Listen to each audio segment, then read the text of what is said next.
Welcome, guys. Welcome to the Watering Hole Podcast with Rhett and Jagger. We're sitting down today with Mr. J.R. Carroll. How are you doing today, sir? Doing good, boys. Doing good. Good to be You here. gonna start us off with a song today? Yeah, here's a new one.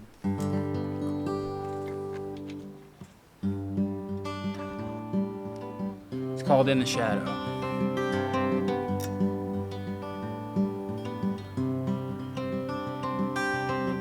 How many years will I waste in desperation? Am I destined to be what I always was?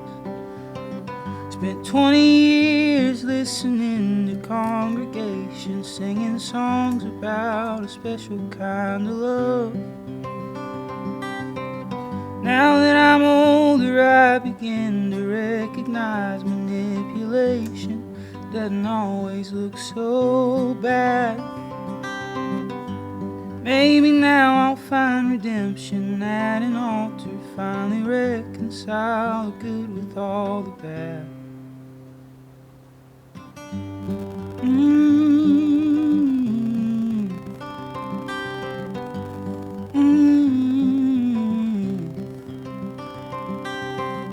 I'm on the verge of giving up. Most days I wanna run away to some dark and distant land. Find the town where no one knows who I'm the son of. Have a smoke, stay in love, start a band. Find a new way to say the things I'm feeling. Maybe write a happy song before I die. Tried a time or two and all I've got to show is 4 guitars, a different dream and too much pride. But oh, sometimes I speak and sound exactly like my father,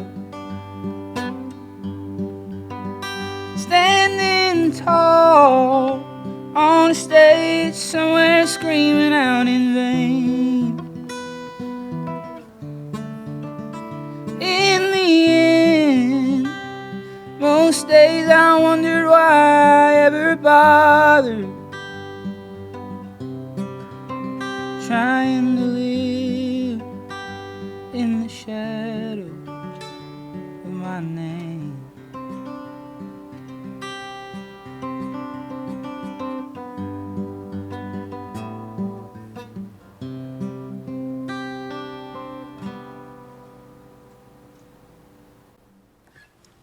Fantastic. That was awesome. Thank you, man. That was fantastic. Yeah, that was great. When is that coming out? Is that on the docket anytime soon? Or I don't have a release date because I'm not done with the album yet, but we're in Awesome. the middle of it, or towards the end of it right now, yeah. So that's big time exclusive Yeah, right there. yeah.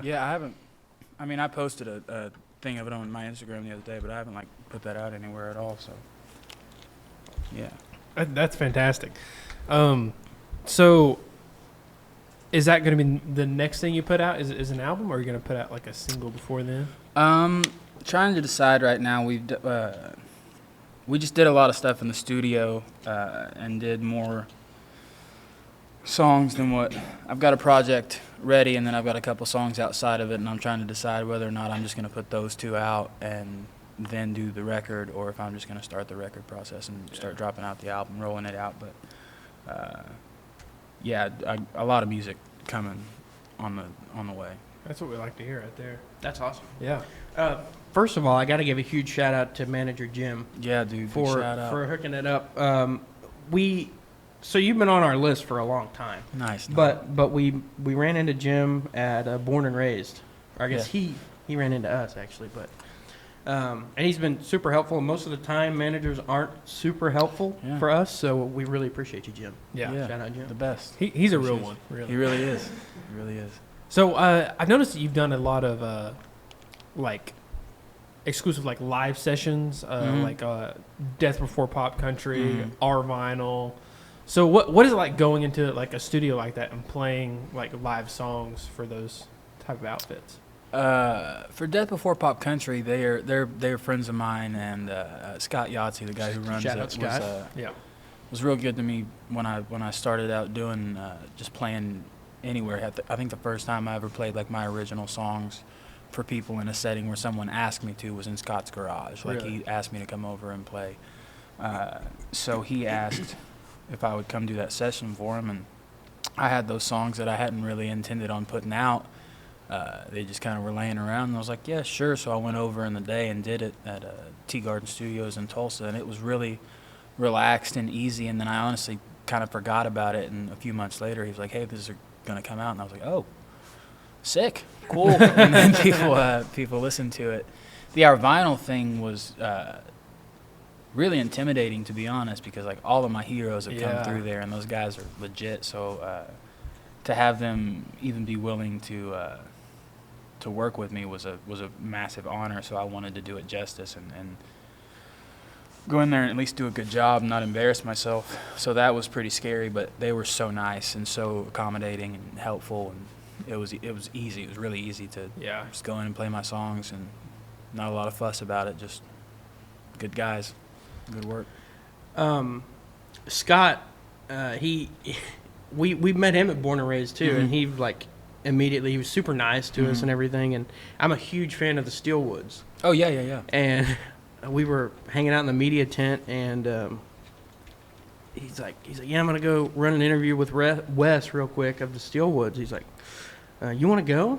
I was like, absolutely, absolutely, I want to go. Yeah. So he took us up on their bus, and it was awesome. So huge shout out to Scott. Yeah, Scott's awesome. He's done. We've had several of the people on that he's done some of the DBPC sessions with. Yeah. And I think those are super cool. We've been told to do something similar. I don't know where the line of like, I don't want to step on people's toes, because like all these people are doing this, and then we've had people tell us like, oh, you guys need to be doing that, but I don't know. We'll see. Yeah. We'll see. Content, man. Just Yeah. content's the name of the game. Yeah. So I want to go back to the very beginning with you. Where are you from originally? I was born in Salina, Kansas, lived there till I was 11, and then we moved around a bunch for a few years, finally settled in Oologah when I was like 12 or 13, and lived there until I was 22 when I met my now wife, and we live in Broken Arrow now. We live out a suburb of Tulsa. But I grew up, I consider Oologah, Oklahoma, my hometown. That's where my roots are. My family still lives out there. Yeah.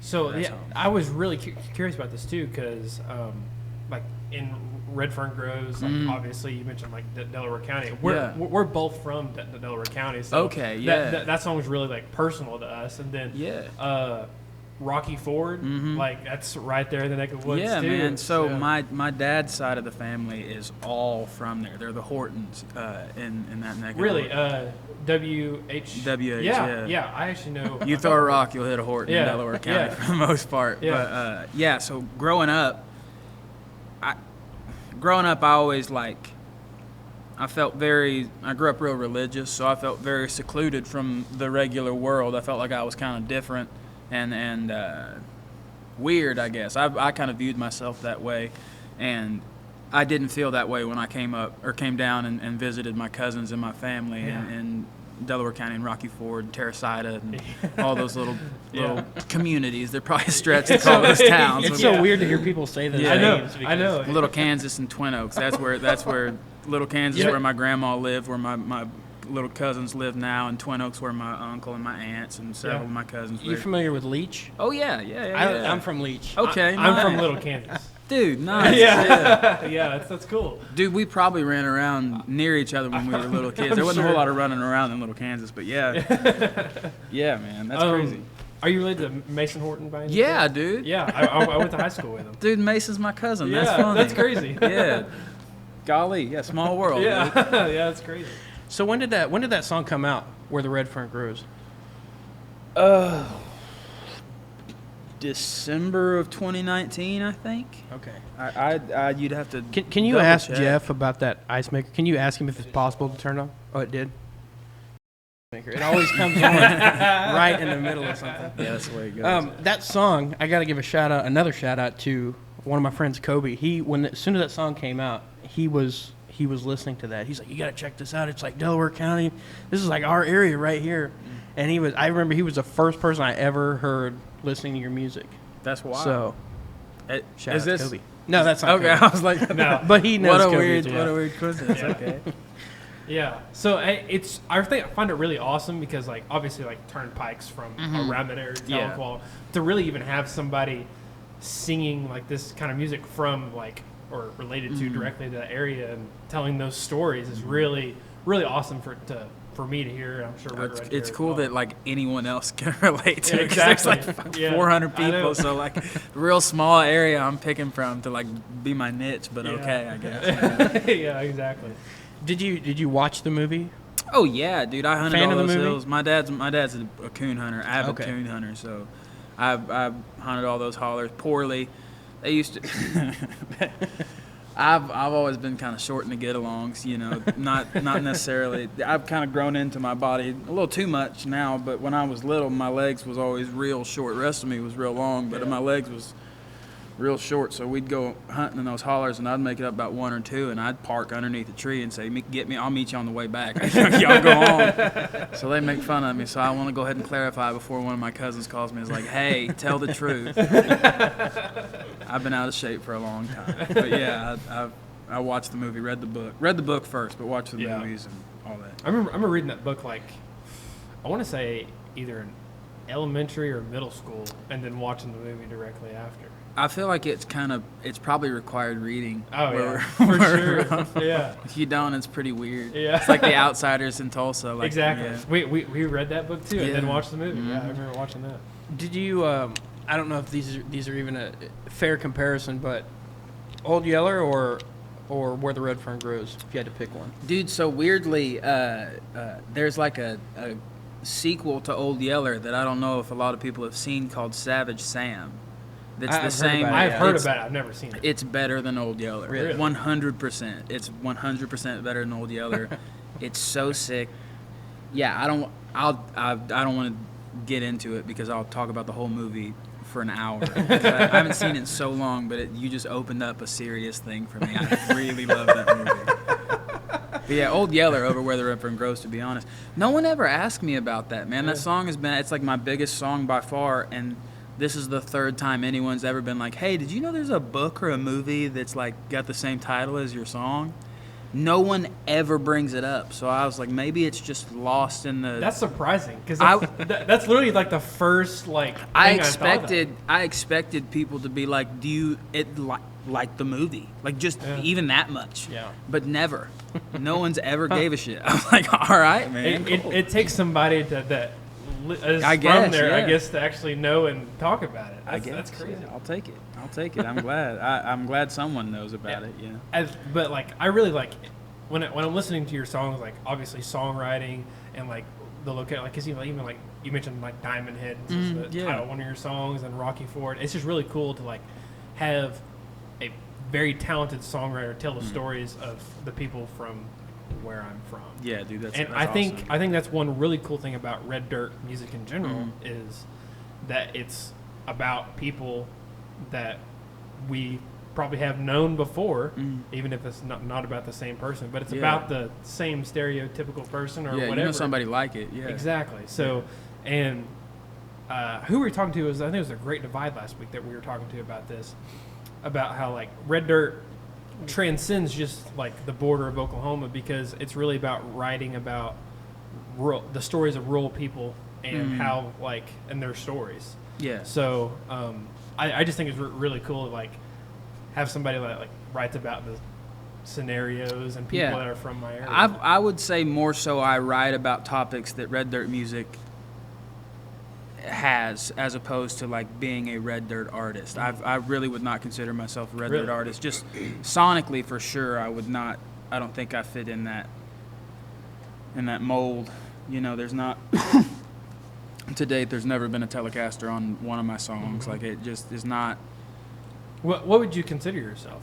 Americana. Like I as like a solo artist, I write folk songs. Yeah, but like sure. in a full band setting, like Americana, like country rock, like alt country. Mm-hmm. I don't know. It's hard to. I don't really think of like myself in terms of genre, but when I do feel like I know the ones that I don't think I am, but it's hard to say definitively like, yeah, I'm this. Yeah.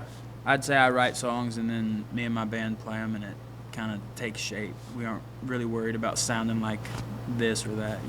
For someone who doesn't consider themselves to be like red dirt, that's probably the most red dirt thing I've heard someone say. It's my attitude, because a lot of people think the same way. It's like, well, like I don't know if I'm red dirt, but because I just like writing music. I just like writing stuff I like. And I think that's it might not be red dirt, but it's a red dirt attitude. Yeah, not to sound pretentious. I just want to be like an artist. I don't want to be like a red dirt artist or a Texas country artist. I just want to be a guy who writes songs. Yeah. Yeah. I think that's something that red dirt does, not to continue to hammer in this, but but I think that's something that red dirt does so well is it's a place for, to me, it's not even just a genre. Like, it's a place for those musicians who don't want to be classified, because to me it's like a culmination of Americana, bluegrass, rock, country, like all these different things, and it's almost not a genre, it's almost just like you were saying, like a mindset.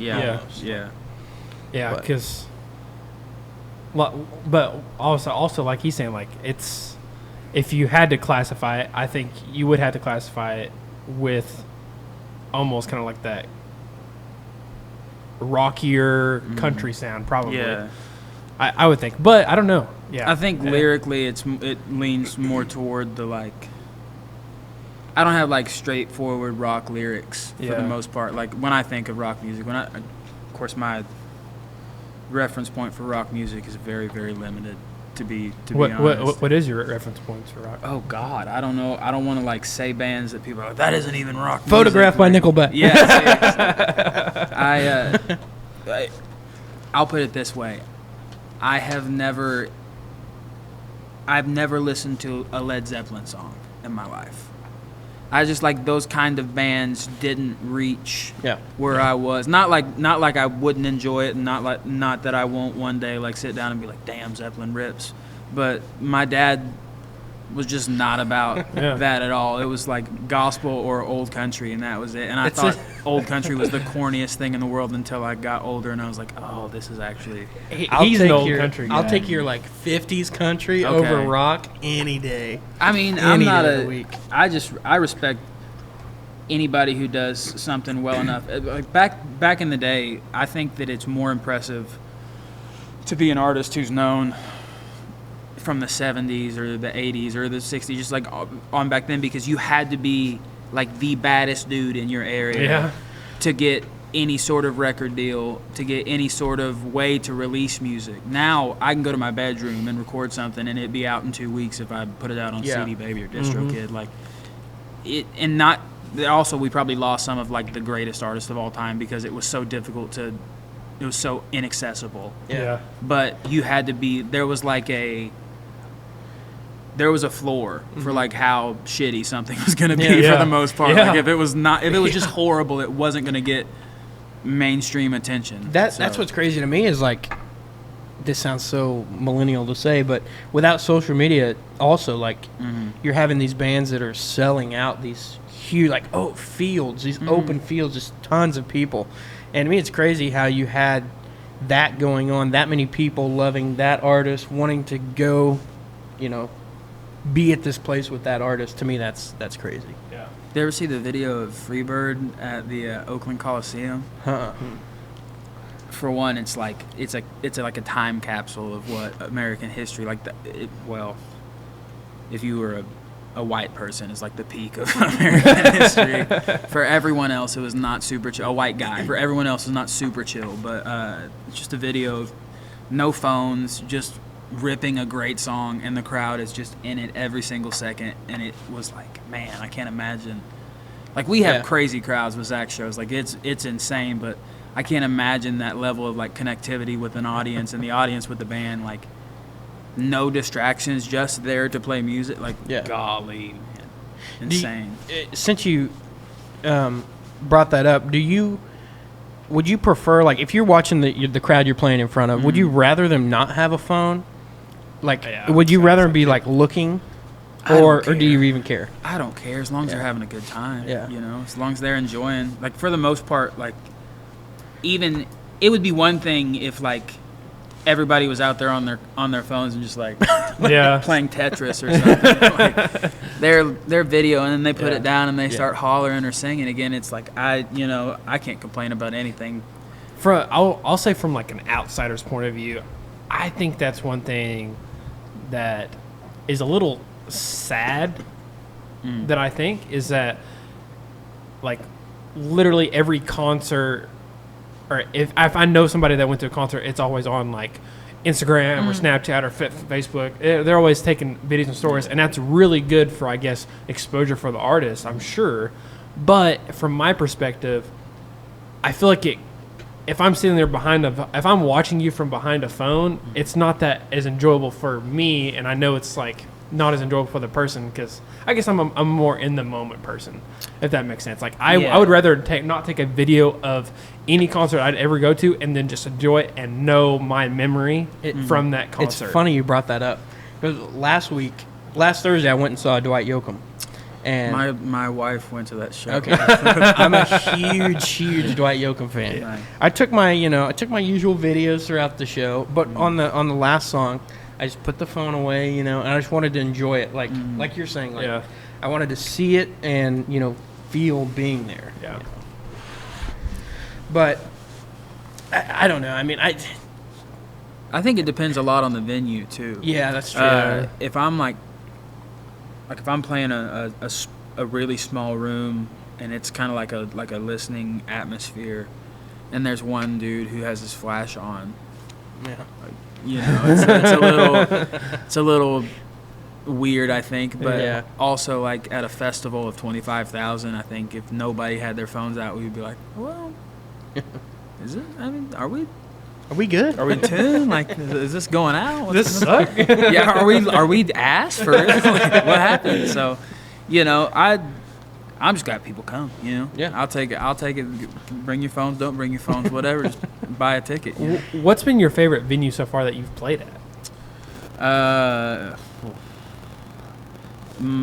I love the Cain's Ballroom. Cain's Ballroom's my favorite venue in the world.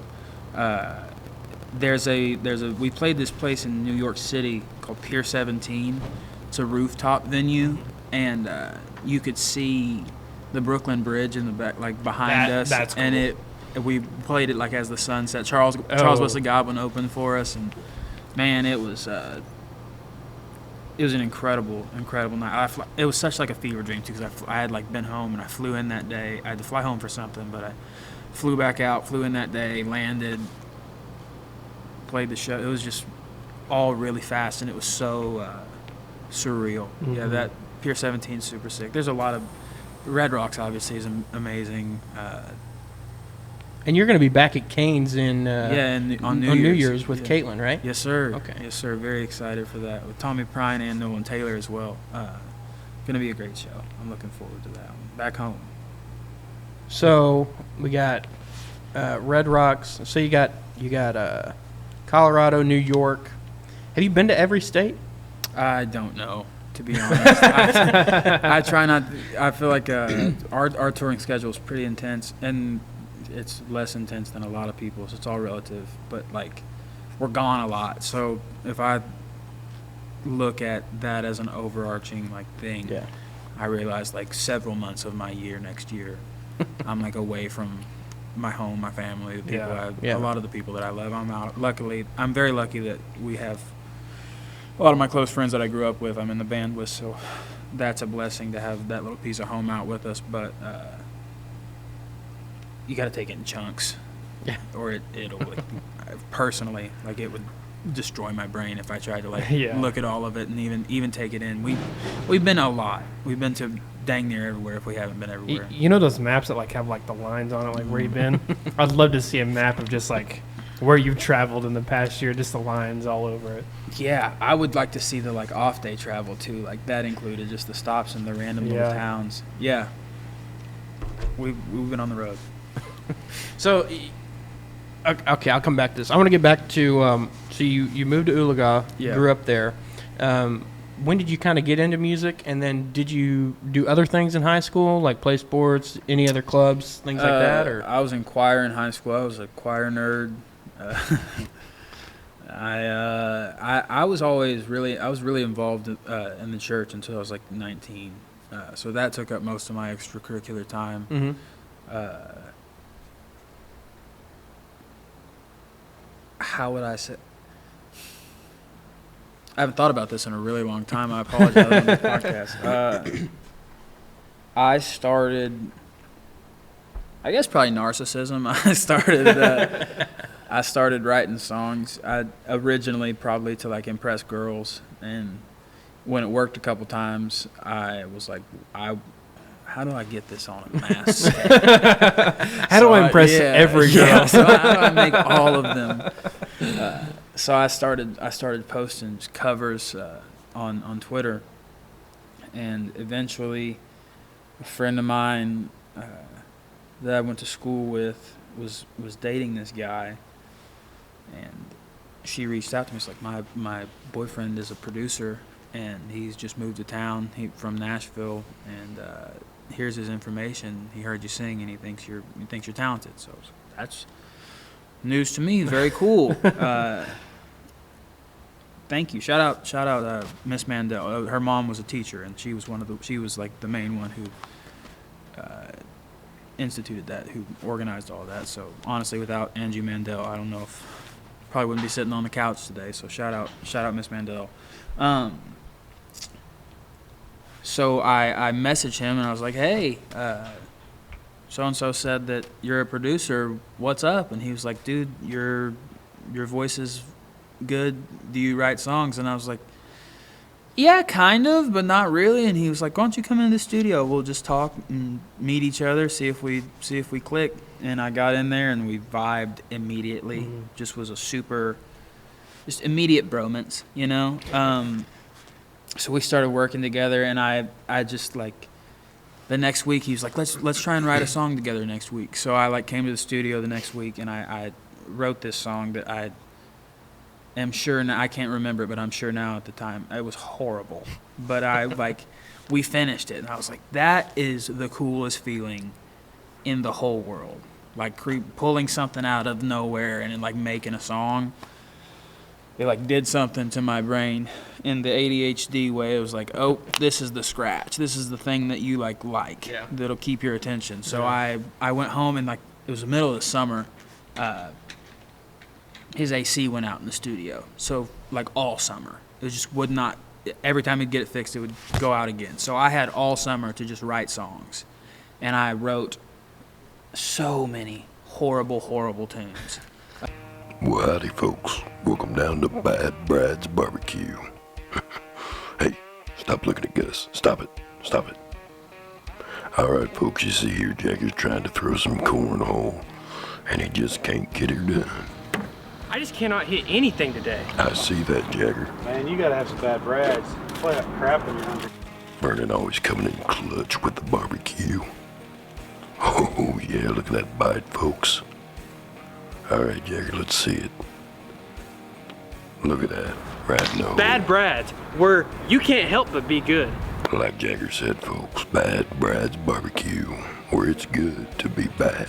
And then eventually, I got like 5 that I was okay with. And I went into the studio, I called him, I was like, hey, Colton, it's Colton Jeans, we're Gene Pump Studio. Oh, yeah.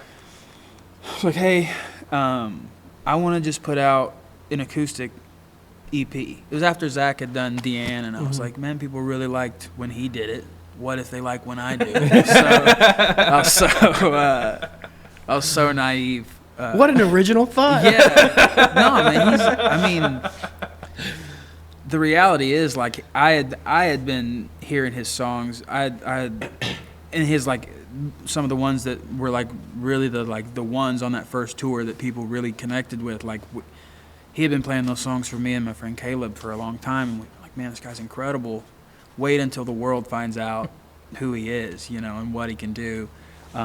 So he had been a massive inspiration to me for a long time before other people had started noticing, and then even then it was just kind of like a big brother thing. It's like, oh, my brother did that, I might as well try it. I did that with my big brother, like my actual big brother, like he preached, so I was like, I'll be a preacher, sure. He played piano, so I played piano. He sang, so I sang. So I kind of just have always been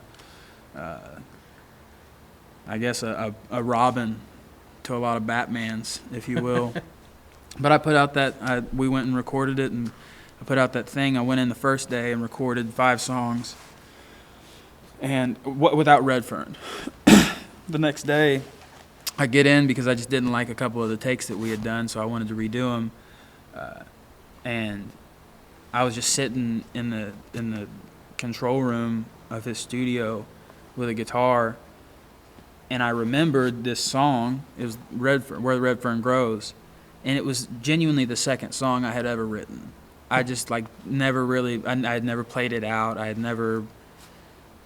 Just didn't think anything of it. I just wrote it about my little cousin. It wasn't like a big deal to me. It was like really early on. There's 2 chords. It was really simple. So I was like, all right, that's just this dumb song. I was like, oh, I remember this song. And I played it, and he was like, what is that? And I was like, this is a song I wrote. And he was like, well, you should do that one instead of this one. Because I was like, I don't know if I want to do this one. He was like, you should do that one instead of this one. I was like, okay.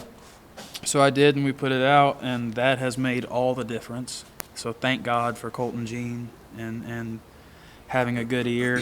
And that's really the beginning. I met a bunch of people in Claremore, Scott Yahtzee, and a bunch of Jake Flint, a bunch of other people who helped me figure out how to book little shows in bars and coffee shops and anywhere that would let me set up a PA and play music. And I did that for a year and a half.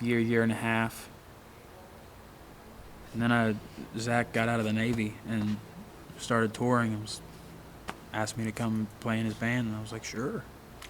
I guess. Absolutely. Hop on a rocket ship. Why not? I got a seatbelt. So to me, that's some of the best bands is when you look at I look at Southall, for example. Mm-hmm. So you have their band, but then in the band there's other artists. They're doing their own thing, and I think that is a really special thing that makes it so much more. Yeah, and I'm not the only guy in the band who has a solo project. Reed has a solo project. Noah LeGros has a solo project. Zephyr, our bass player, he does a lot of new jazz stuff in LA, and it's really, really interesting. He's so dope. But yeah, we've got all kind of stuff. Lucas has talked about, our fiddle player has talked about wanting to do a super group of all the fiddle players, all the massive fiddle players in the genre, and trying to get them together and do a song.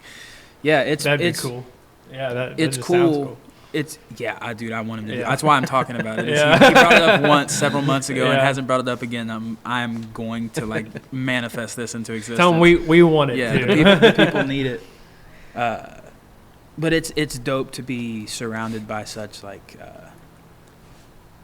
incredible musicians who are we all recognized, I think, really early on that the energy that was happening at our shows was not super common, especially at the level that we were, the level of venue, the level of notoriety or whatever. And I think we all just want to keep that thing. Mm-hmm. So no ego or no anything has ever gotten in the way. We all know it's also really helpful when one guy writes every single song. So it's really perfect to show up and your boss is like, hey, here are 22 of the best songs you've ever heard. Learn them and let's go play them to thousands of people who also love them. Mm-hmm. It's the perfect job in the perfect circumstance. And also we play them with your best friends as well. Yeah. There's not a... It's a big jam session. Yeah, with really good intuitive musicians, and especially now, we've been playing together for so long that when we first started out, there were some unkind reviews about our band. He had been in the Navy for years, and we didn't get a lot of time to rehearse, and we also didn't get to do the whole cutting our teeth in the bars thing and working out the kinks. Our first performance and our first time ever playing together as a full band was, I think, like the actual iteration of the band that we took out on our first tour was Born and Raised the first year. Really? With no, like, and I mean the first time we had ever played through all of those songs together was in front of 4,500 people in a tent in Oklahoma. Yeah. Like, we didn't have a chance to like polish up before we started playing to big crowds. And it, like, and then we also we asked Charles Wesley Godwin to open for us, and they have the best band in the entire world, so we were just getting destroyed every night. Trying to follow them was, oh God, they're incredible, bro. Their band is so good. They're such good people too. Incredible energy. I've gotten to open for Charles a few times on like my solo project, and it's like going home wherever you are, because their guys are so nice and so welcoming, and also just like I put them as up against any backing band in country music. Like, they are unmatched, really, unrivaled. Did you guys do any opening? Did you do any opening spots for anybody before everything kind of took off? We did opening slots for. We opened for Luke Combs, I think 4 times. We did some stadiums with him, which was insane. Just some small opening slots. Yeah, just some casual stuff. You know, just Luke Combs. Who's that guy again? Here's the thing: is like it was a great honor and great experience, but like it was a 35-minute set, and then the next day we were off to like go do other things. We're in the middle of a long tour, so it feels like, in retrospect, we're like, wow, what a moment. We got to play like Mile High Stadium and Mercedes-Benz in Atlanta, like unbelievable. But at the time, it's like we got to make sure we don't go over, so we don't cost our boss a bunch of money or cost Luke Combs' team a bunch of frustration. We got to make sure we leave on time so we can make bus calls so we can get to the next city on time, because we've got 2 more shows before we have to meet up with them again.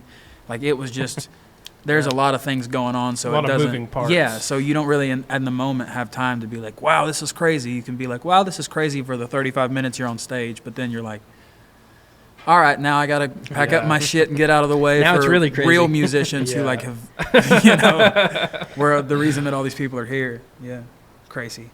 And then we did some Willie Nelson shows, which was incredible. That's so cool. Again, like really small artists, right? I will say the people we opened for with Zach were like genuinely so legendary. It's so ridiculous. Like it was us opening. This is one of our first shows. It was us opening, Pat Green, and then ZZ Top. And that was a wild one. We opened for Nathaniel, or it was a co-headlining thing, but we went first with Nathaniel Ratliff and the Night Sweats. Unbelievable. They're so good. I think that's about it as far as we did a bunch of the like Willie Nelson and family shows. Yeah. Was there any other? I think that's all the opening slots we did, and the rest of them were pretty. What's crazy is we're sitting here going like that you're opening for some legendary people, but in 20, 30 years, people are going to go like, I remember when we got to open for them, and they are legends, and you know, it's weird, crazy. Man. It's weird to think about. It's also cool that like I don't feel a lot of like I don't feel any ownership to the like success that we've experienced. I feel like I just kind of like hooked on to this thing that was already gonna skyrocket, and I think to my credit, I haven't like poured flour on the gas fire. Like I'm not holding things down, but I don't think that I'm like by any stretch any part of the reason that he's as successful as. So it's cool to be able to look at it and be like, man, we're playing stadiums next year. So it's there's not a lot of people who do that. Yeah. I'm really proud. Like, just as his friend, I'm like, this is dope, dude. This is really dope. So how does it work juggling doing a stadium tour while also having a solo project that you yourself? It's not next year, dude.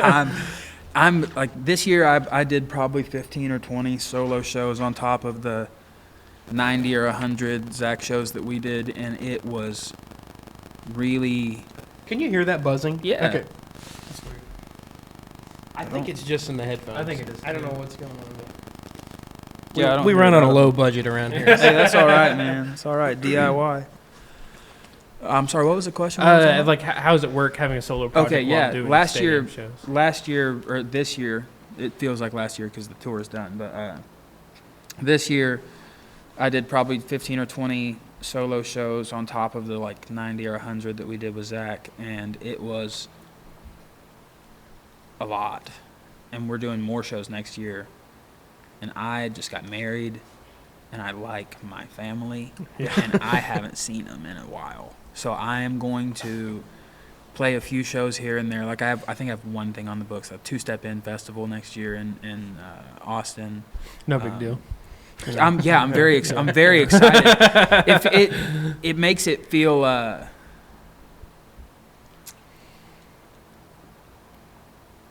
yeah, it's hard. It's Yeah. hard. It's hard to like fit it in and do both. Mm-hmm.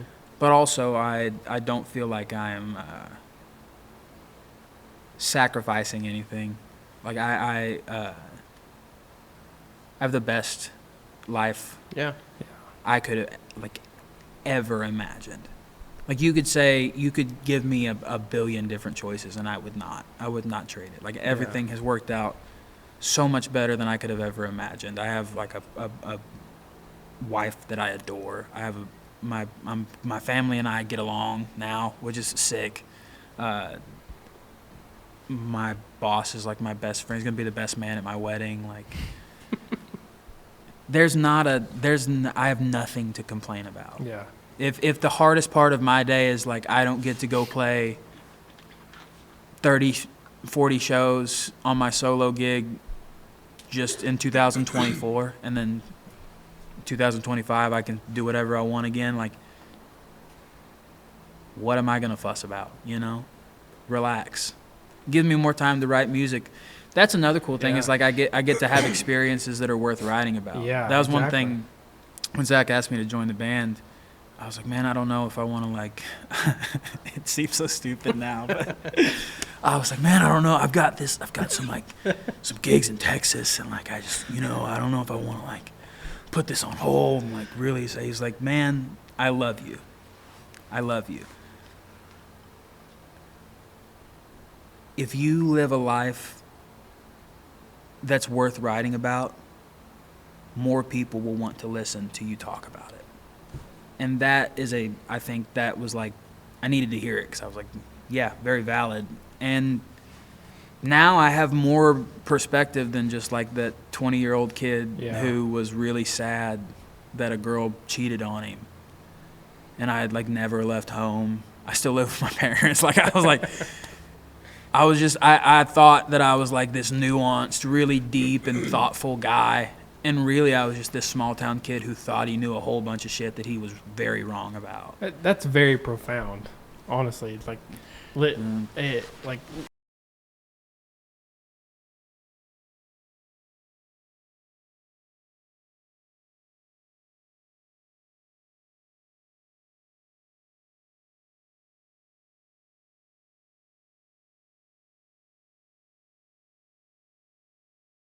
Of living in a small town, and I've done that a lot. A lot of what this next album is dealing with is like growing up in a small town and trying to like take the parts of it that are beautiful and the parts of it that shape you and make you into the person that you are, but also trying to not take the parts that drain you of any like joy or individuality. Like there's a thing. It felt like in my hometown in Ulaga there was like 3 choices. Like you could work at PSO, you could be a welder, or you could go to tech and be a mechanic. There was like 3 things you did, and that was it.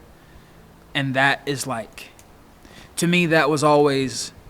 I loved everything about Ulaga. I love everything about Ulaga. Living there is like I pray to God that one day I can convince my lovely wife to move back out to Ulaga. Like it is my dream to one day, and I've grown pretty accustomed to DoorDash, so I'm cool with staying in town for a little while. But eventually, I'd like to go back out to Ulaga. But anyways, I loved it so much, but there was also, at my core, I hate the idea of like, just go step into your thing and then do it. Just like resign to your fate. Go work at PSO. And I applied to PSO like 37 times. Genuinely. I wanted that job so bad. Because I was like, I thought that was like the thing to do. Yeah. That was like all of my friends that like, I had like 2 friends who got jobs there and they were set. They worked all the time, but they had great money and nice trucks. And I was like, that's it. Their girlfriend hate them. They're never home, but it's great, man. They got a $1,100 a month truck payment. God is so good. Sign me up. And that's, dude, not to shit on that, because I when I say I wanted that so badly, and I would have been happy. I genuinely believe I would have been like thrilled to go do that. Because that's what I wanted, and that was like the perspective I had, was like that's like the pinnacle of what you can reach. But now I've traveled a lot and seen a lot and been a lot of different places, and I think that like now, if that's what I still wanted to do, then that's the pinnacle of like what I could reach. Mm-hmm. But there are different things that have come across my path that I'm like, I would rather do this, or I would rather do that, or I would rather invest my time in this way, as opposed to like, you know, just sitting down in the seat that like, it's like when you've sat in your truck seat so much it's molded to your ass. Like, yeah. It's like, oh yeah, it's good and comfy, but that's like kind of depressing also. Yeah. Like, dude, get a new truck, or like put a seat cover on it or something. Like, just adjust a little bit, you know. But yeah. But it feels so good. It does. It really does. If you don't mind, we'll have you play a song right here. Let's in do the it. middle.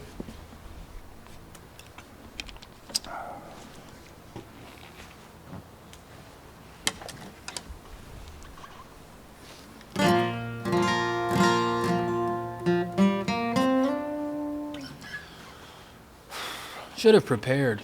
I should have been like, what should I play?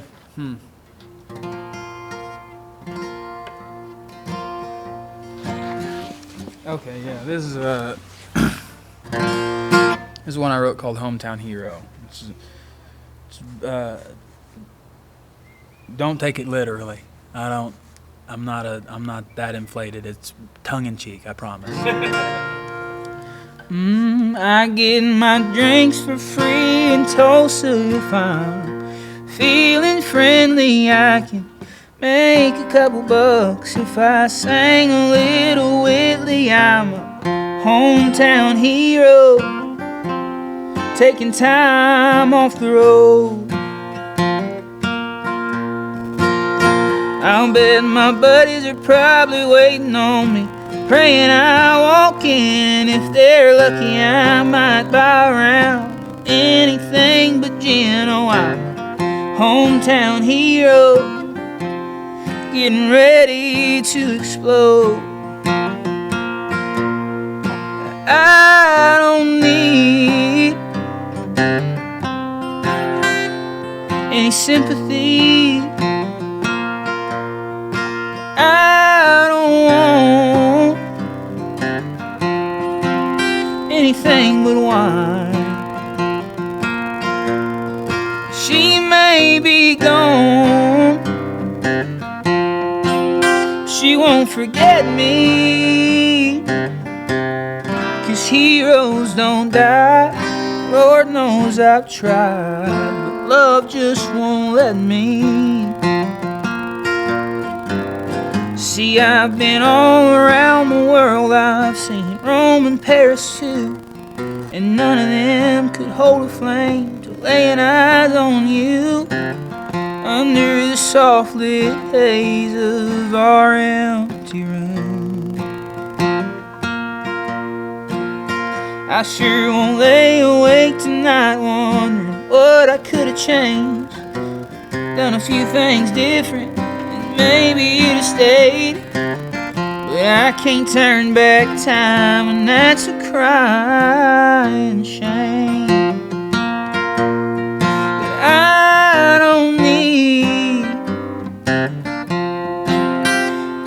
any sympathy. I don't want anything but wine. She may be gone, she won't forget me, 'cause heroes don't die. Lord knows I've tried, but love just won't let me.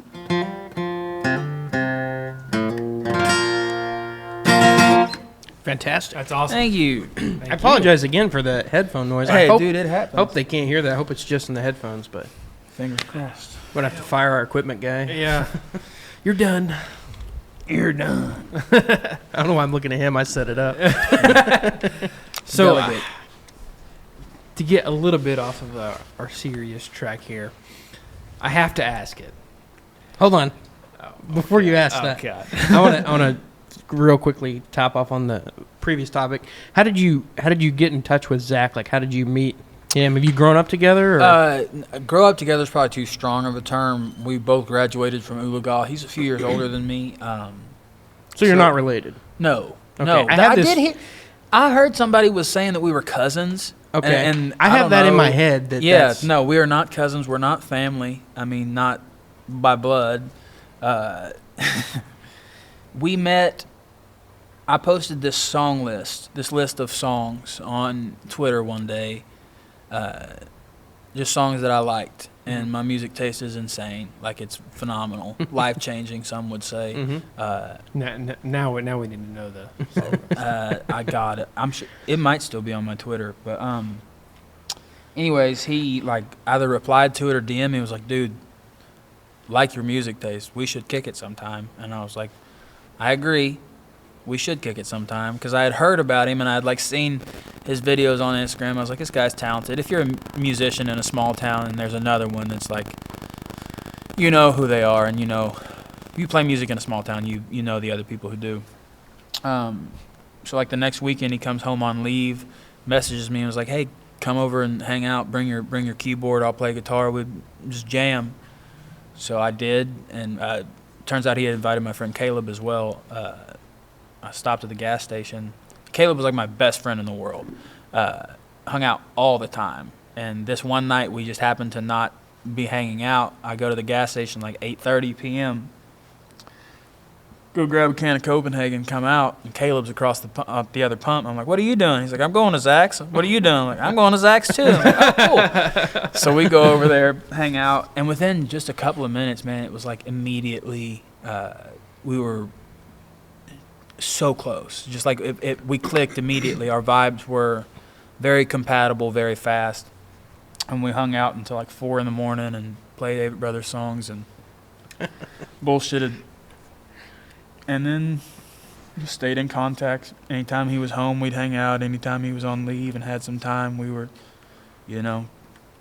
palling around. And then he got out. I definitely see where people could make connection that you guys are related. Like, I obviously don't know what he's like in person, but I imagine he would be similar to talking to you sitting here. Yeah, no, we're both geese. We both like to goose around a little bit. He's one of the funniest dudes I know. I feel like that is kind of lost on the public because his songs are so serious and a lot of them are like really emotional, but he's genuinely hilarious. It is very funny to be around him and hang out with him. I enjoy it a lot. Did you ever play at sorry, I'm not trying to keep you from your question. Go ahead. Did you ever play at Dwayne's like camper thing when he does, or was the that Copan thing? Well, he just does like anytime he's anywhere.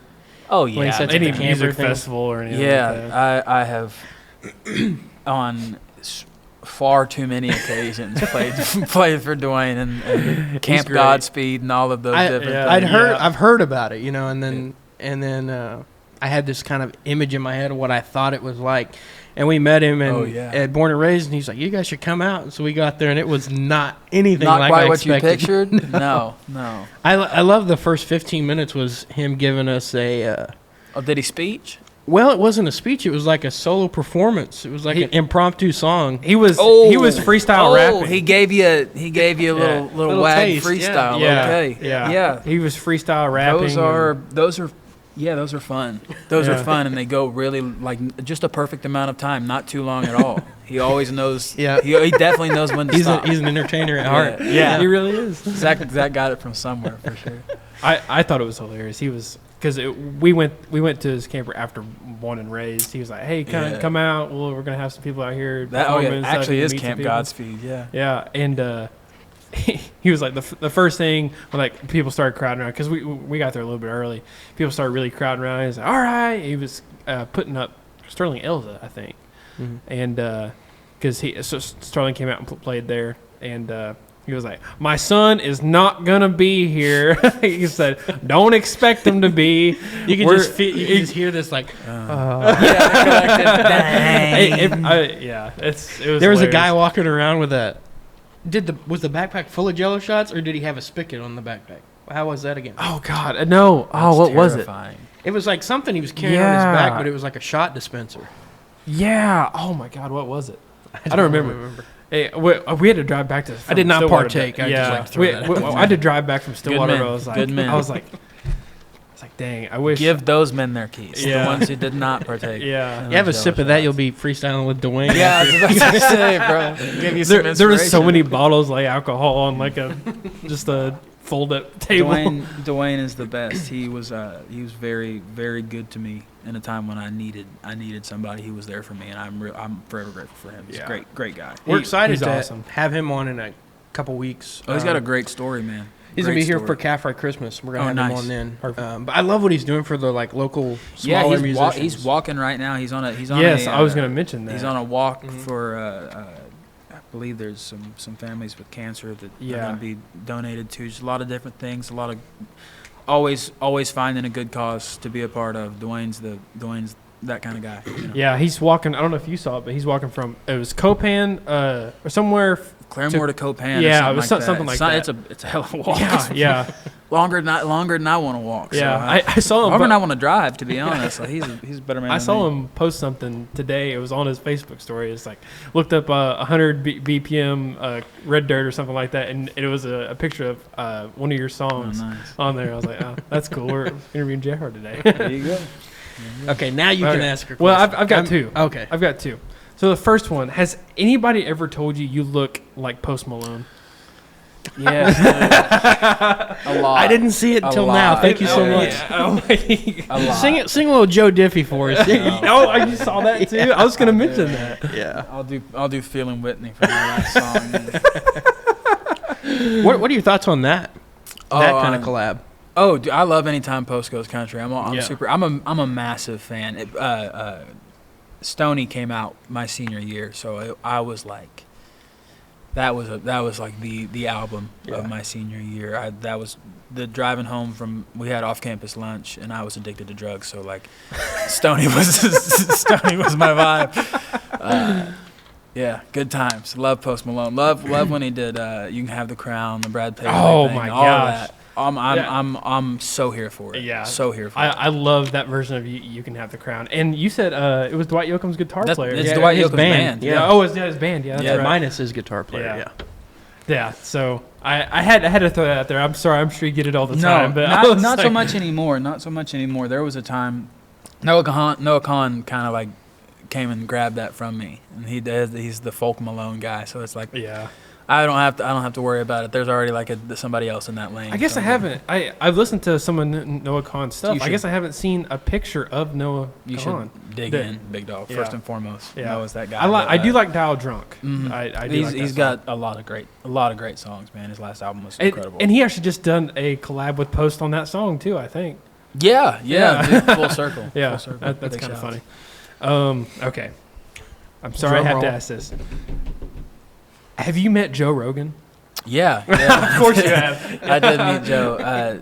Joe, not on a first name basis with Mr. Rogan. Yes, sir, Mr. Rogan. I did meet Joe Rogan. We got to go to a show at the Mothership, his comedy club in Austin, and he was super kind, and we hung out for a little while, and then the next day he came out to our show at Two Step In, Yeah. and came out on stage with us. Yeah, super cool guy. I saw those pictures back when you guys played Two Step In last year, And I was like, that's cool that, like, because I've obviously everybody listens to the Joe Rogan Experience, like, and I'm a huge comedy fan too. For sure. Me too. So when I saw that, I'm like, it's cool seeing, because Joe listens to a lot of that stuff, because I remember hearing one random podcast one day, and he played Bury My Bones by Whiskey Myers on there. I'm like, that's cool. He listens to Whiskey Myers too. So he's into that kind of music. I saw that he's like, listening to Zach Bryan, and then obviously he had him on too, which is so cool. I think it's awesome that getting those names on a platform like that. But I had to ask that question just because I was really curious. I thought about that today. It was a super cool experience. He's a really nice guy. You got to follow up with the other part of that question too. Have you met Theo Von either? Yeah, I met. Oh my gosh! I'll tell you a story. No. I'll tell you a story about when I met Theo. So it's crazy. So we played in LA, and about halfway through the show, or before the show, there had been like whispers, because there was like leading up to all the LA shows, like LA, Nashville, and New York is going to be like not, for the most part, not an enjoyable experience at the venue for the band. Oh, I can see because every management, every label, every distribution, anybody industry-wise in those three towns, when we come through there, they come to the show. So they can be like, hey, Zach, I love you. So it's super crowded. But in L.A., there's like, sometimes they whisper about like celebrities coming. And it's like, maybe Theo Von will come, maybe Theo Von will come. And we're like, there's no way. There's no way. There's absolutely no way. About halfway through the set, I'm like, baby. Gang, buzz, baby. But I'm standing up on stage playing the piano, you know, and I'm singing harmonies, and I look down, and Theo is in like the pit singing along, and I was like, yo, that's Theo Von. And like, I am a massive Theo fan. So I've watched all the, like, especially when I was first starting out, like the only way I would keep awake on those long drives was listening to Theo. So I'm like, this is crazy. I can't believe I'm having like a serious moment in my head, trying to like not fuck up the parts, play the song, sing the words, but not stare at him. Yeah, that was the hardest part. That's something that nobody talks about. Is like when somebody like actually famous is at your show, it's so hard not to be like, that's Theo Von. That's Theo Von. Oh, there's thousands of other people here. Let me be a performer. But anyways, the end of the show comes along. We go off for our last song. Crowd's going crazy, chanting revival, revival, revival. Yeah. And we have a tradition where we go and smoke a cigarette before we go back out. And on that tour, we had started just lighting the cigarette and then going back out for revival and smoking on stage. That's cool. And venues, as you know, love that. They love when you smoke in their venue. Yeah. They're like, that's super sick. Keep doing that. Yeah. Smoke more. So I was having one of those days where I was like really overwhelmed by everything that was going on at the venue. There's so many people. So I was like, you know what? I want a cigarette right now. Theo Von's out there. I want a cigarette. I got to calm down. So I light my cigarette. And we go back out on stage, and I smoke indoors on the stage during revival. And Theo is out there, and he's fucking bopping along, and it's like, this is insane. I can't believe what's happening here. Closes out. Revival, boom, thank you, good night. Go to the back, and we're all like, me and the boys are like, yo, I wonder if he'll like come back here. I wonder if he'll like say hi.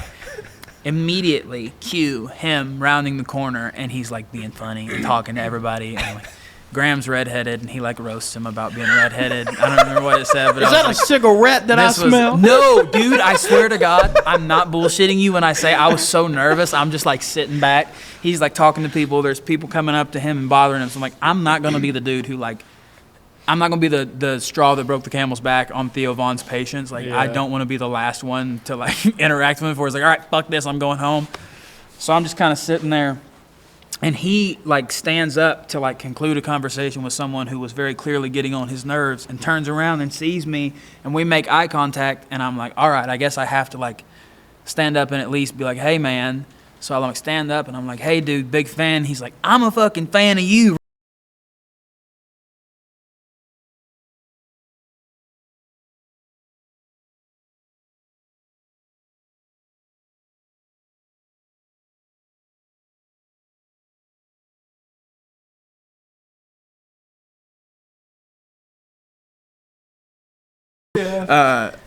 Thank you, Theo. And I was like, can we get a picture? And he's like, yeah, of course. So I'd snap it, or he said, can I get a picture with you, dude? And I was like, yes, yes, you can. Theo Von, kind of all the crazies, but I was like, this is the most insane night. And Cheeto Vera, who's fighting for the UFC title, was there that night, and we were hanging out with Cheeto. Oh my god! There was Myers Leonard, who plays in the NBA, was there. There was, a lot of that was like the night where I was like, this is weird, bro. This is a weird life we're living right now. I don't even know what to say. That's hilarious. That's great. So Theo's the coolest. So I guess Theo was like he is on video in person. He was very, very kind, very funny. It's not like, it doesn't seem like it's a shtick. It's just like the way he is. Really? And it wasn't like he was like just full on. Every word he said was a joke or a bit, but he was just like very. He didn't end every sentence with "praise God," baby. No, he didn't. He did say shit like that a couple times. But I was like, "This is insane. This is insane." It's like that makes it better. It's wild that like he's like the Southern DJ Khaled, you know, with like the catchphrases and shit. I have the way that has like infiltrated my mind. Tell him bring out the whole ocean is every day of my life. I'm driving here. Let's go golfing. I call her chandelier. like I swear to God, I looked Driver, hand me my driver. I swear to God, I looked at my Apple Watch. Call her chandelier. It's the Shadur. Like, bro, what are you doing? Oh. I've had way too much joy. There was a time in Ulaga when the only thing that mattered socially was DJ Khaled's Snapchat stories. Were y'all like a part of that at all? No. When it was like 2016, DJ Khaled, like everybody figured out that he was actually the funniest human that had ever existed. And he said the same 7 things 140 times a day, and everybody's like, "This is it. Thank you, DJ Khaled, for the So inspiration." prophetic. Yes. Did the Drake vocals come in? Yeah. Honey, the Drake vocals are in. So, I don't want to ask like, have you met? I don't want to keep asking like, have you met this person? But I've got one more. Have you? Just because I'm a huge Shane Gillis fan. Have you met Shane Gillis? No. I want to meet Shane Gillis very badly. One day, dude. One day. He's probably my favorite comedian right now. He is my favorite comedian. Right now, by far, I think my all-time favorite comedian is Ron White. Love Ron White. Oh, Ron White's so great. He's awesome. But we're going to see him we're next going, month, right? Yeah, heck yeah, dude. We're going to see him Christmas Eve, or this New Year's Eve in Tulsa. So pretty excited for that one. Oh, I'm having to fight the Ron White crowd. That's brutal. I'm playing Tulsa New Year's Eve too, dude. Oh yeah, that's right. I'll probably be playing later than Ron. Y'all come over. Yeah. He's playing I think the show starts like 8 or 9 or something like that. Oh yeah, dude. I'll be on stage at midnight when the year rolls in. Swing Swing on by, boys. We're gonna go to Ron White, then we're gonna go. It's gonna be a hell of a to night. Carroll. Hell of a night. Special guests. A lot of fun. Are you you and Caitlin like? Is one going first than the other? Are you going to do some stuff together, or? I don't think we're gonna play anything together. I think I go last. It's a co-headlining thing. She's not opening for me by any stretch. This just in: Caitlin Butts opening for J.R. Carroll. Please no. No. We I would be horrified. We love Caitlin. She's We've the actually had her. best, We've had her on. We had her on when we went to Born and Raised. We sat down with her for about a quick little interview. She's I awesome. was like amazed by her set at Born and Raised. Yeah. I watched a good bit of the side stage, and I was so impressed. I'm so excited for the show. She's incredible. She puts on such a great show. Great voice, great songwriter, great band. She's super nice, dude. Yeah, That's very such a kind. big thing for me when an artist is super she nice. is. I will not deal or interact with if you're not kind. Yeah. What's the point? I don't have to play a show, period, for myself. I'm fine. I go home. I'm fine. I don't need this. I'm doing this because I enjoy it. And if you guys are if the people I have to work with are gonna be dicks, why would I do it? Yeah, you know? of course. You take all the joy out of it. So No douchebags in the J.R. Carroll circle, and if there are, they won't be for long. Count your days. Yeah. Count your days. You know who you are. So earlier you mentioned like a list of like the songs you and Zach shared. What is your musical taste? Now it's pretty tame compared to what it used to be. I was always really like into a lot of different things, and I liked a lot of different types of music. Now, for the most part, I listen to kind of the genre adjacent, like everything that's kind of in the same vein that we're in, you know. But I loved like I loved Never Shout Never.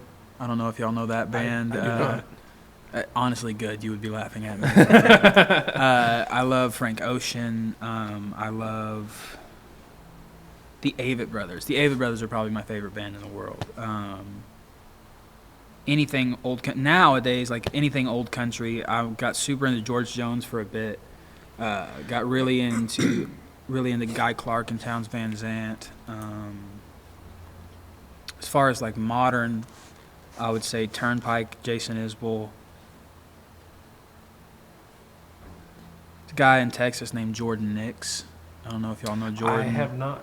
Y'all, he's Yeah. incredible. Check him out. He's putting an album out really soon. Probably my favorite songwriter. John Fulbright. Yeah. Oh, and right now Levi Turner. Yes. Yes. Levi Turner Yep. is like my most. That's what I was listening to all the way up there. Is that record that he put out this year? I love the song Allergy Season. Oh my God! I love that song. I'm super obsessed with Time Will Tell right now. I've been there's something in that melody that's like crack for me. But yeah, that's what I'm listening to right now for the most part. And he's going to open one of your shows here in I think- Oklahoma next year, right? I think he's opening like every show. Oh, really? I think he's on like every show. Yeah, the first of three for most of them. He's like the first artist that Zach signed on his label. Okay. Yeah, That's so awesome. he's incredible. Then very, very worthy of it too. Like Yeah. he's one of my very favorite songwriters. I'm really. Do you keep up with Wyatt Flores? Wyatt is one of my very good friends. We Okay. started out together. Yep. Played my first show with Wyatt. Oh, really? Really? That's cool. I always thought he would be like a good pairing for opening for you guys. I would love that. But I think he's too big to be opening for people now. Yeah, we're trying to we had him on a while back, but we're trying to schedule some more stuff, and it's like He's busy. Good luck. Yeah. huge busy. Yeah. Good Yeah. luck. Busy man. Yeah, he's super. He's again like we were talking about Forrest and Margaret Yeah. about being nice. He is super nice too. He was awesome. Wyatt is one of the kindest dudes, and has been since he was 16. Like Yeah. he's just salt of the earth. His family's, I mean, you can tell a lot by meeting someone's family, and his mom and dad are both like salt of the earth, phenomenal human beings. Noe, his dad, is one of the greatest guys I know. He's such a good person. So, and in the like 10 times that I've been around him, I say that. Yeah. I don't want to like. Don't freezing cold takes me one day. No, please. But yeah, from what I know, he's one of the best guys around, and he raised great kids. Wyatt's got a sister and other family as well. Just phenomenal people. But I love Wyatt to death. Yeah. So what are you doing when you're not out on the road? You're not making music. What are you doing in your spare time? Cooking for Felicia. Okay. Waiting around on her. Do you enjoy cooking, or Oh, do you yeah. just do it to? Okay. Yeah. No, I that's why I cut my fingers. I bought a new like a way too fancy of a chef's knife, Knife. and I was trying to get fancy. So you with some do. onions. So you really get like the. Oh, I get into it, dude. so you know that you don't grab the handle, you grab the blade and Dog, that whole. I'm well versed. I'm deep. I still grab the handle, but I need to. Start working on that. As is evident, my technique could use some work. Slice the shit out of myself 20 minutes into using a knife. But yeah, I love to cook. I love movies. I'm a massive stand-up comedy fan. I listen to podcasts a lot. Yeah. Trying to get back into reading. I've been reading again recently. Yeah, just hang out with her. That's the main thing. Do you have a favorite chef? A favorite chef? Oh, like right now I've been watching this guy on YouTube, Joshua Wiseman. Okay. I like to watch him a lot. As far as like the celebrity chefs go, anybody but Giada. Nothing irks me more than like I can't stand, and I recognize that it's like proper enunciation, but it gives trying so hard. Should be going along. My mom used to watch her all the time when I was a kid. Nice. My mom used to watch her all the time, and she'd be going along. Today we're going to be having spaghetti carbonara with and then go right back to her regular voice. But anytime she like pronounces anything Italian, goes like all the way over. That's like, okay, I get it, but don't do that. Hey guys, we want to tell you a little bit about Deadwake Archery Innovations. They got all kinds of awesome stuff. They create their very own custom designed CNC milled bows, and they do all kinds of crazy colors with the anodization. And you want to tell them a little bit more? Yeah, so it is a Oklahoma State graduate. They're in Kansas, Oklahoma is where they're established. They do some great stuff, great killing machines for the water, honestly. And just go check them out. Thank you so much for Deadwake Archery Innovation for sponsoring this podcast.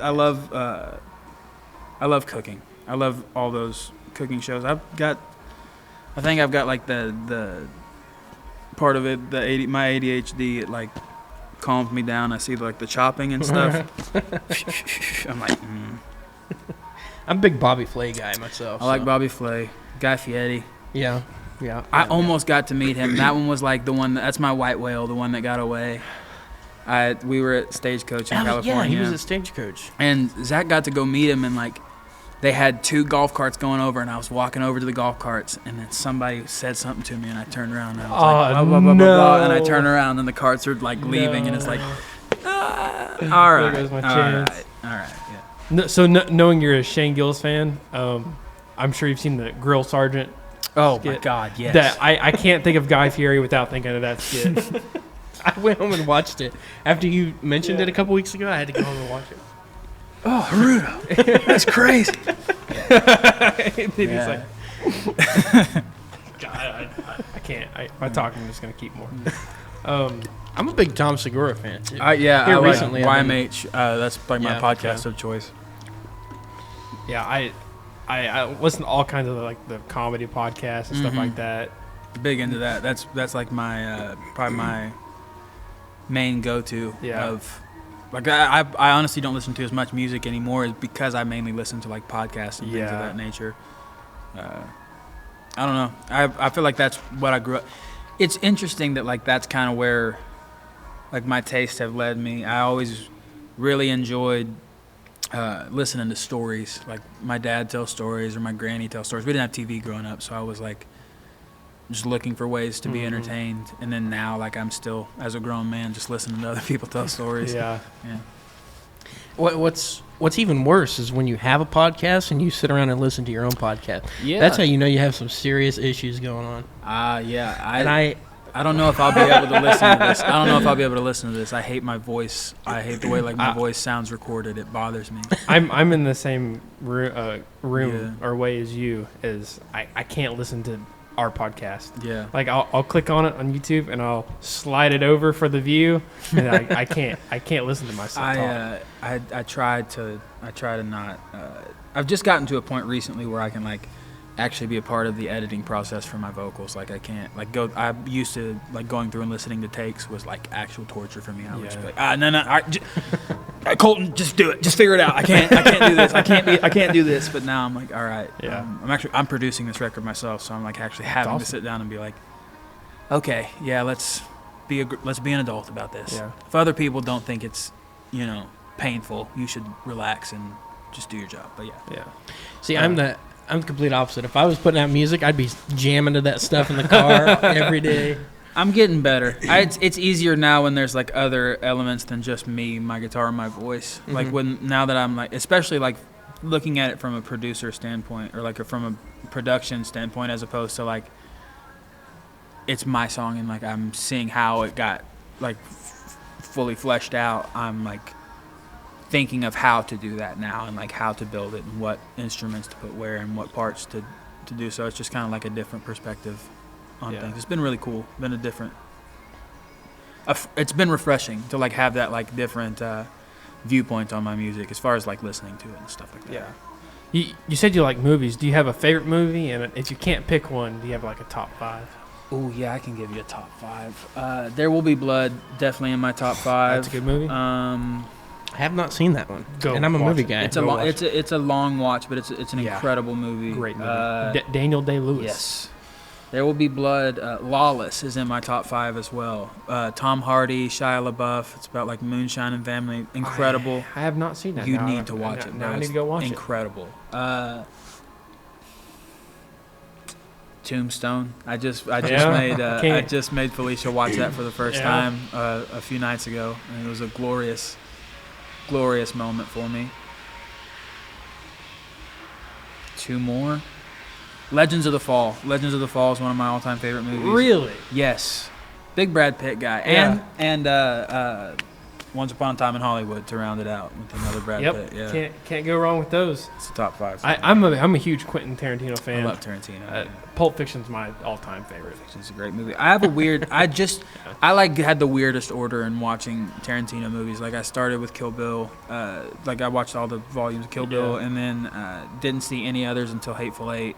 Then watched Django, and then went back and was like, okay, I love every movie I've seen. Let me just watch all of these, and finally like went through and was like, oh, these are great. But now like Once Upon a Time in Hollywood, I saw the movie in theaters 4 times. Yeah. Like it just everything about it was. It created such like an environment that like you could step into. Have you seen Reservoir Dogs? Mm-hmm. Yeah, that's a great movie. I think that's one of the most underrated. Yeah, as far as his go, yeah, for sure. And Jackie Brown too. Didn't love Jackie Brown. It's really? like the only one that I'm not super crazy about. Really? But yeah. What about Killers of the Flower Moon? Have you seen I haven't that? watched it yet. Me and the wife are going to see it Sunday. It's good.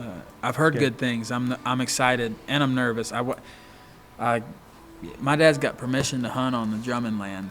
Really? Yeah, which is where a lot of that stuff is like focused. So I don't want to like.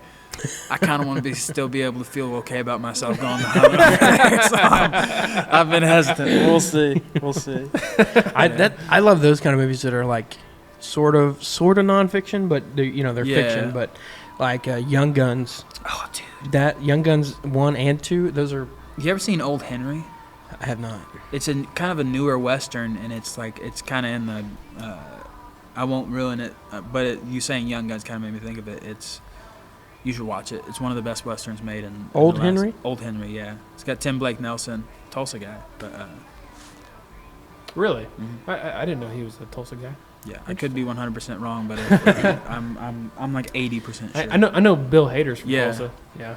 There's a You know new what? movie coming out called Napoleon that I really want to see. Yeah. Dude. I wanna see that too. Anything Joaquin Phoenix, I'm super here for. I'm trying to make sure I'm not lying. What was the Hometown. we got Friends Trio Yeah, Revival Tulsa. giving us some background music right now. Yeah, I didn't know Tradio was going to be in this episode too. God bless, dude. I saw their set where we were in College Station. We played with them a couple of weekends ago in October. They murdered them, Jacob Stelly, Flatland, and us. We were sick. Yeah, I wondered if you all like met up when all that happened. If you guys got a chance to talk or anything. Didn't really get a chance to talk to any of them, but did get a chance to watch a good bit of all of their sets, and they're great. It's weird sometimes the way that like the headliner of the festival. I feel like this probably it's like separated a lot from like Mhm. the rest of the thing. There's like usually a compound where where our stuff is, and then like the other places. Yeah. And we have like pool tables. We have a pool table every now and again, and That's cool. we had a pool table this time, so we were all like I can't hovering. imagine like at the level that you guys are at, the amount of people that just like are constantly trying to, you know what I mean? Like everywhere you go, like every show, there's people trying to get to you guys. Like they even just to say hi or whatever. We don't But it's just a experience constant. it. We don't see it for the Yeah. most part. Like Yeah. we have a great security team. Everybody and like the venues are all super on top of things. Like it's not like a heightened situation where we feel like any. You never have to run for your life or anything. No, we don't like feel any different. Yeah. It just is a little bit more spacious. Yeah. I saw. Speaking of Treaty of Revival, New album coming out. November you 24th. haven't texted me about that. I thought that I was. didn't know I that. figured we That's talked exciting. about it. Yeah, November 24th. Oh, I Heck love yeah, the album man. art Oh, for yeah, it too. yeah, it's It's awesome. Dude, that's so cool. good. Yeah, it's I've been listening to the No Vacancy thing for a minute. I'm big into that song. I saw they're doing something with Raising Cane's yesterday.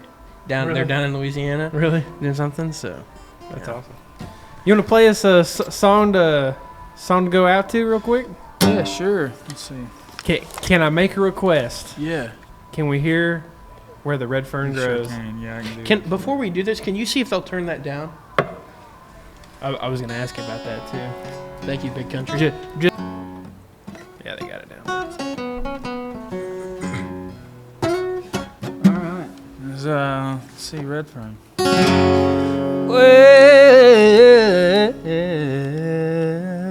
Towards the border of the northeast corner of Oklahoma lives a native girl. Spends her days in Delaware County, but she wants to see the ocean for the pearls. Never had two nickels to rub together. All she knew was how to work. So she's singing for some change in a guitar case, pull herself out of the dirt. She sings, I love this place, but it ain't my home.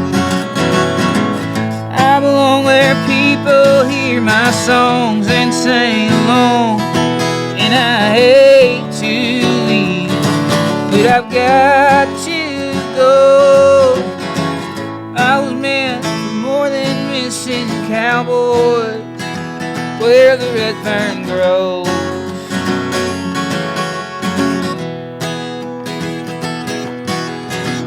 Pretty soon those dreams that she'd been dreaming didn't seem so out of reach.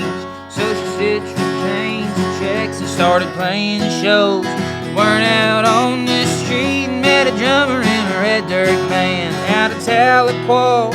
Swore he'd make her shine, so she ran off to the city, left the boys she loved and her family behind. She sings, I love this place, but it ain't my home. I belong where people hear my songs and sing along. And I hate to leave, but I've got to go. I was meant for more than missing cowboys, where the red fern grows.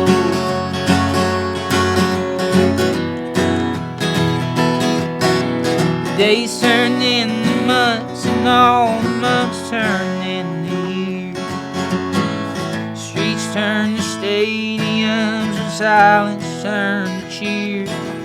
Them Oklahoma hills, they ain't ever stopped calling out her name. You listen close, you can hear her say. She sings, I love this place, but it ain't my home. I belong where people hear my songs and sing along. And I hate to leave, but I've got to go. I was meant for more than missing cowboys, where the red fern grows.